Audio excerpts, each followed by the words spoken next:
La vérité n'est pas libre, la liberté n'est pas vraie. La chronique des Voix de l'Hexagone, à retrouver sur voixdelhexagone.fr.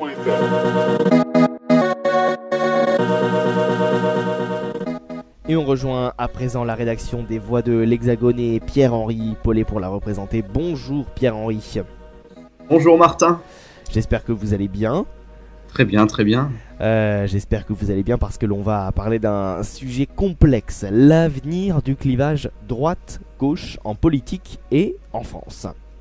Et oui, puisque le temps passe vite Martin, et nous sommes déjà presque un an après la grande période électorale que nous avons vécue en 2017, et nous avons désormais un peu plus de recul pour analyser le phénomène En Marche, en particulier sur son positionnement politique, ni droite ni gauche, ou bien à droite et en même temps à gauche, mais en tout cas affranchi de ce clivage qui structure la vie politique française depuis la Révolution. Alors la tentative de dépassement de la dichotomie classique n'est pas une invention macronienne. Les férus d'histoire savent que le centre politique a toujours tenté d'exister. Et par exemple, à la croisée du Premier Empire et de la Restauration, on a connu un extrême centre, selon le concept de l'historien Pierre Cernat, expression d'ailleurs régulièrement reprise aujourd'hui pour qualifier le libéralisme autoritaire d'En Marche. Bon, dans l'histoire récente de la Ve République, le clivage droite-gauche a amorcé son déclin à partir des années 1980 avec l'expérience de l'alternance et surtout ce fameux tournant de la rigueur de 1983 qui instille déjà le constat que les différences entre une politique de gauche et une politique de droite ne sont peut-être pas si fondamentales qu'on l'aurait cru. L'adhésion tant du PS que du RPR à l'époque aux politiques de l'Union européenne finissent d'amoindrir les oppositions programmatiques en matière économique, déportant la lutte des camps sur les questions sociétales. Aussi, les démarches d'ouverture au centre entreprises d'abord par François Mitterrand et Michel Rocard en 1988, puis par Nicolas Sarkozy en 2007, on se souvient bien, ça allait jusqu'à une percée à gauche avec des ministres comme Bernard Kouchner, Éric Besson ou Martin Hirsch. Ces démarches ne surprennent plus dans ce contexte de consensus progressif sur les questions économiques et sociales. Et puis on a eu bien sûr François Bayrou en 2007. Et contrairement à Emmanuel Macron, François Bayrou n'a pas voulu effacer le clivage droite-gauche, mais le remettre en cause, ériger un centre indépendant, croyant en une sorte de tripolarisation de la vie politique.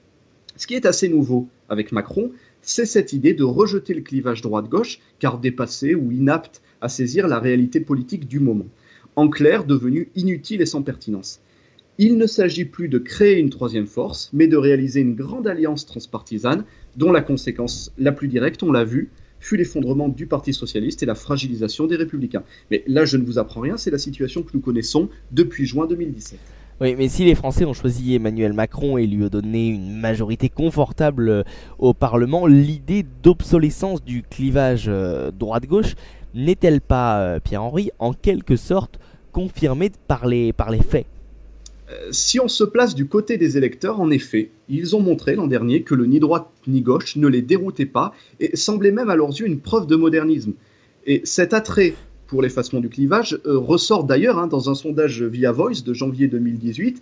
Et si on lui prête crédit, il révèle que 60% des Français interrogés considèrent que ce clivage n'est plus pertinent et doit être dépassé, contre seulement 21% qui l'estiment encore important.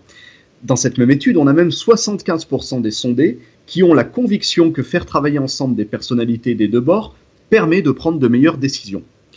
Les valeurs de droite ou de gauche restent des choses relatives, difficiles à définir avec précision au-delà de ce que les individus se représentent. Du point de vue du contenu des idées, être de droite ou de gauche en 2018 ne signifie pas la même chose que l'être en 1818. Et être de droite ou de gauche en France n'est pas la même chose que l'être aux États-Unis ou en Norvège. Si on ajoute à ça l'existence de différents courants idéologiques des deux côtés, cela complique encore les choses. Le plus simple a donc été de faire correspondre à la gauche globalement l'idée de progrès social, de foi en la science, et à la droite le conservatisme, le respect des traditions. C'est réducteur bien sûr, mais ça fonctionne à peu près à toute époque et dans toute démocratie.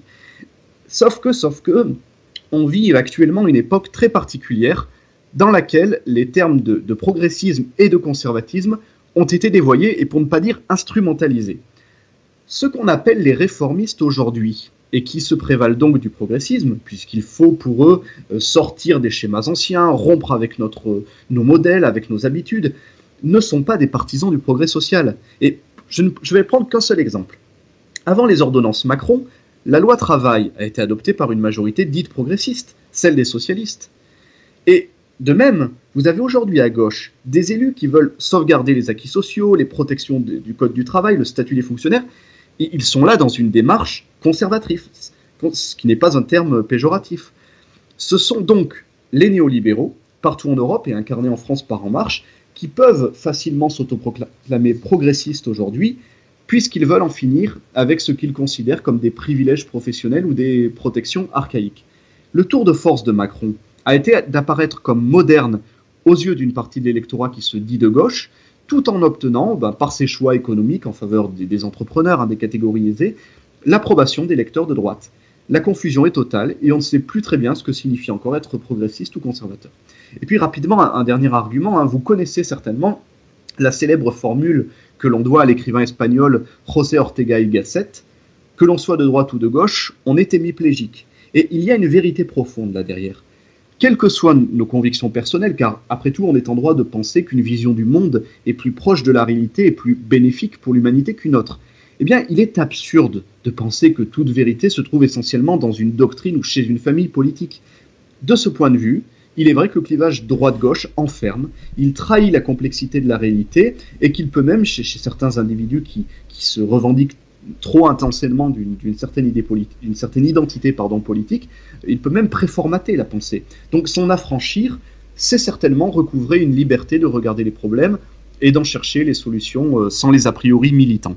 Oui, et à vous entendre, la France serait entrée dans une nouvelle ère politique qui se dispense de la binarité droite-gauche, et tout cela serait très positif.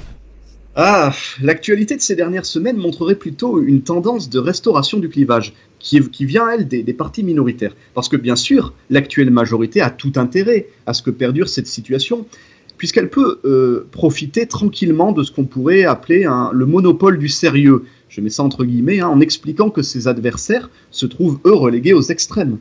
Mais la stratégie semble fonctionner relativement bien. Regardez, les grands médias, ils reprennent ce raisonnement fallacieux. L'opposition recherche, de son côté, une position politique à adopter pour contrer En Marche. C'est normal. Et l'opposition s'engage pour cela dans une démarche clivante. À gauche, vous avez la France insoumise qui tente un accaparement du logiciel de gauche en matière économique, sociale et même sociétale. Elle mène un combat culturel. Le PS entend se regauchiser après l'échec du quinquennat Hollande, les défaites électorales et l'hémorragie des militants. À droite, le FN s'est débarrassé de Florian Philippot, l'homme qui s'opposait au libéralisme économique à la sauce bruxelloise pour probablement revenir aux positions plus traditionnelles du lepénisme, qui sont moins transpartisanes. Et vous noterez d'ailleurs au passage qu'on a assisté au retour de la très conservatrice Marion Maréchal Le Pen, qui s'était pourtant mise temporairement en retrait de la vie politique. Quant aux Républicains, eh bien, ils ont trouvé en Laurent Wauquiez un leader prêt à assumer un positionnement marqué. Celui-ci a déclaré, je le rappelle, « Je veux une droite qui soit vraiment de droite ». Et c'est vrai, en particulier sur les enjeux de société. Mais Wauquiez cultive quelque ambiguïté dans son discours économique. Et on l'a vu d'ailleurs dans ses récents propos off que C'est l'Info a décrypté dans son émission de la semaine dernière. Tout à fait, on vous invite à réécouter l'interview avec Philippe Moreau-Desfarges, il est communicant et il a traité ce sujet avec nous dans l'émission de la semaine dernière. Il l'a fait excellemment. Mais on est bien loin avec Wauquiez, quoi qu'il en soit, d'une remise en question de l'attachement de sa famille politique à l'économie de marché et au libéralisme économique. L'opposition prépare donc l'après-Macron et elle table sur l'échec et le discrédit de l'action du président pour rétablir le fonctionnement traditionnel, c'est-à-dire bipolarisé de la vie politique, bipolarisé droite-gauche.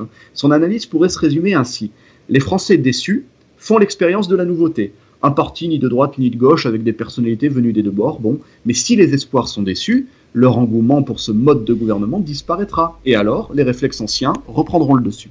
On comprend donc bien votre logique et cette logique de l'avenir du clivage droite-gauche, mais est-ce, selon vous, Pierre-Henri, un bon pari ? Alors, c'est assurément le pari le plus simple, car il offre l'avantage pour tous ces partis d'opposition d'agir en terrain connu. Si vous les entendez, ils en reviennent à l'incantation des grandes idées, des valeurs, des propositions qui sont considérées comme la marque de leur famille politique. Donc on dirait presque une mobilisation générale préélectorale. Et sauf que, pour les Français, ces discours ont déjà été entendus très souvent, et cela risque tout simplement de ne pas porter, tant que l'espérance dans la démarche de Macron, le ni droite ni gauche, reste vive. Et vous l'aurez bien compris, L'inconvénient de cette stratégie est de dépendre d'une inconnue. Quelle sera la perception que les Français auront de la politique du gouvernement lors des élections intermédiaires, il y en a en 2019, mais surtout en 2022. Car le risque majeur pour les partis d'opposition, en premier lieu pour les républicains et les socialistes, c'est de minimiser la signification de la débâcle de 2017.